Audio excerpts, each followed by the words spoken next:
The basketball gods smiled upon the San Antonio Spurs yet again, getting the number 2 pick in the draft lottery just years after they got Victor Wembanyama, a clear-cut superstar in today's NBA and the rookie of the year of his season. Last season's rookie of the year as well, Stephon Castle. Now they could be in line to land Dylan Harper, or could they flip that pick for Giannis Antetokounmpo? We're already getting some insight into the Spurs thinking. I'm Trevor Lane. This is the Basketball Bulletin. Right now, about 70% of you watching this video are not subscribed to the channel. It's going to be a massive offseason around the NBA. The summer of trades is what it's already being called. So make sure you hit that subscribe button. We're going to keep you up to date on everything going on around the league. But let's get into it here. This is Jonathan Gavoni of ESPN talking about the Spurs, their decision at number 2, and what we already think they're going to be up to and what's going to be a busy summer for them. Take a look at this. Dylan Harper is going to be the number 2 pick in the draft. I am 99.9% sure about it. He looked also really, really good, tested very well, shot it well. His body is in a great place. He's lost 15 pounds in the last years. He's also grown. He has measurements comparable to those of Dwayne Wade coming out of college. The San Antonio Spurs are signaling to teams that they are very excited about the opportunity to draft Dylan Harper. They are not pursuing trades from what we're hearing. They think that they can play Dylan Harper together with Steph Castle and De'Aaron Fox in the same backcourt. Obviously, teams have some question marks about the amount of shooting on that roster. That's something that they are probably going to address at a later stage. Dylan Harper is the second best prospect in this draft. He will go second, I believe. Okay, so there it is right now. And I'm going to talk about, do we actually buy this? Is this real? But right now, the buzz at the Chicago Draft Combine, which is where a lot of teams gather, they're talking, they're looking at all these different draft prospects. Right now, the buzz is that San Antonio will not trade the second overall pick and instead will draft Dylan Harper with the idea that they're going to play him with De'Aaron Fox, with Stephon Castle, despite the fact, you could see it on the screen right there, that Harper did not shoot as well. Well, you've got Cooper Flag on the screen right now, but we go back a little bit. You can see Dylan Harper, 33% from 3 on the season, which, look, he's a very talented player, 33% from 3 in college. That, especially a kid his age, there's no guarantee that that's what he's going to be forever. And if the San Antonio Spurs believe that he's going to be the long-term fit with Stephon Castle, with De'Aaron Fox in a 3-headed monster of a backcourt, that's all well and good, and they very well may be right. He is a very, very talented player, and perhaps San Antonio just says, you know what? We don't need to cash in assets. Victor Wembanyama is young. Stephon Castle is young. If we do decide to, we've got movable pieces. We've got guys like Devin Vassell. We've got Keldon Johnson, who a lot of teams will be interested in him on his contract. You've got Harrison Barnes on an expiring deal as well. That's something at $19 million. That's something the teams could talk themselves into. But let me throw this out there. Let me just throw this out there just to give you a little bit of reason for thought here of why we should not just accept this at face value. Could it be true that the San Antonio Spurs say, nope, we're not trading the number 2 overall pick? Absolutely. Dylan Harper is that good. It's possible they just say, you know what? We want to be set up. Wemby's 21. Let's add another young player that's going to grow alongside him. We've already got De'Aaron Fox, who's 27. We've got pieces here that are ready to win right now and in the future. We can win for a long time here. Now, that being said, what if San Antonio looks at things and they say, we've got an incredible talent in Wemby. We've got one of the greatest players already in the NBA. This dude is phenomenal when he's on the floor. Obviously, dealt with the blood clot issue, but 24 and 11 with 4 assists and 3.8 block. The dude was a shoo-in for Defensive Player of the Year this season if he stays healthy, and he's putting up 24 points, plus 11 rebounds, 48% from the field. My God, he's what?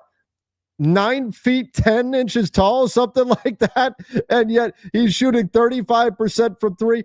Absolutely unbelievable stuff. What if San Antonio looks at that and says, hey, let's take advantage while he's on his rookie contract, while he's only making $13.3 million. He's got a team option the next year at $16.8 million. What if we add pieces to win right now? What if we take advantage of this low salary right now and we go add a piece to win? Well, even if that was their mindset, even if they said, we want to get in on the Giannis sweepstakes, maybe we want to get in on Kevin Durant. I'm not suggesting they should give up the number 2 pick for Kevin Durant, but we want to get in on KD. We want to get in on somebody who's ready to win right now. Their stance, what they're putting out there publicly, would not change. It should be the exact same as what Jonathan Givony just put out there, which is that they are very excited about the number 2 pick. They believe that Dylan Harper works in this backcourt, and they think that that's the path that they want to go down. Now, again, it could very well be the truth, but even if it's not, that's exactly what you need to say, because what you don't want to say is, oh, we're really looking to flip this pick for a veteran player. No. What you want to put out there publicly is, we love this pick. We love the guy that's going to be available. We know it's not going to be Cooper Flagg, but we love Dylan Harper, and there is no reason for us to trade this pick. That way, when teams call you up asking about that pick, and they absolutely will, then you could say, well, look, we've been telling everybody we love the pick. We love this selection. We love number 2. So if you want it, you got to give us a lot for it. That's the exact bargaining position the San Antonio Spurs want to be in. So again, I would contend that whether or not they actually believe that this does not eliminate the San Antonio Spurs from trading this pick. I've seen a lot of people jump to that conclusion that, oh, that's it. See, that's it. They're keeping the number 2 pick. That's it. They're not trading it. No, this is the playbook. This is exactly what you should be saying. Now, again, they may very well be on the up and up, but this is what you need to say when you have the number 2 pick, even if you're saying we are going to look and see what we can get for this pick. By the way, I also think it's possible that some of these teams, Utah, Washington, what a gut punch, both moving down 4 slots. You couldn't get any worse. You fell as far as you possibly could. What if the Jazz say, we really want Dylan Harper? Is Dylan Harper a necessity for San Antonio? No, you've got Devin Vassell. You've got Stephon Castle. You just made the trade for De'Aaron Fox. Maybe Chris Paul comes back. They don't have an immediate need in their backcourt. They may be putting out there that, oh, we could definitely draft this guy. We think he can absolutely fit. All of that, which again is what they should be putting out there. But do they absolutely need that? No. What if they move back? What if they drop back a few spots and they get a high price from Utah? What if you can get Lauri Markkanen away from the Jazz? Wouldn't that be an incredible fit with Wemby? Although most players would be an incredible fit with Wemby. What if you could find a way to get Lauri Markkanen from the Jazz and you move back a few spots? Or what if there's another kind of move that you can make? Now, again, it wouldn't be just Lauri straight up for number 2, I would think, but what else could you do? Maybe there's some opportunities there. Maybe Washington says, you know what, we'll surrender some future draft capital in exchange for moving up a few spots. Again, there is plenty of reason for the San Antonio Spurs to present this pick as a godsend, to present this pick as a windfall, as something great that they absolutely love. And again, they have reason to. Dylan Harper is a very good player. I think a lot of teams would love to have him. All I'm saying is, I'm not writing off the San Antonio Spurs as a team to potentially trade this pick. The Mavericks, I buy it. I buy them saying, oh no, we're not trading Cooper Flagg. We're keeping him. I buy it.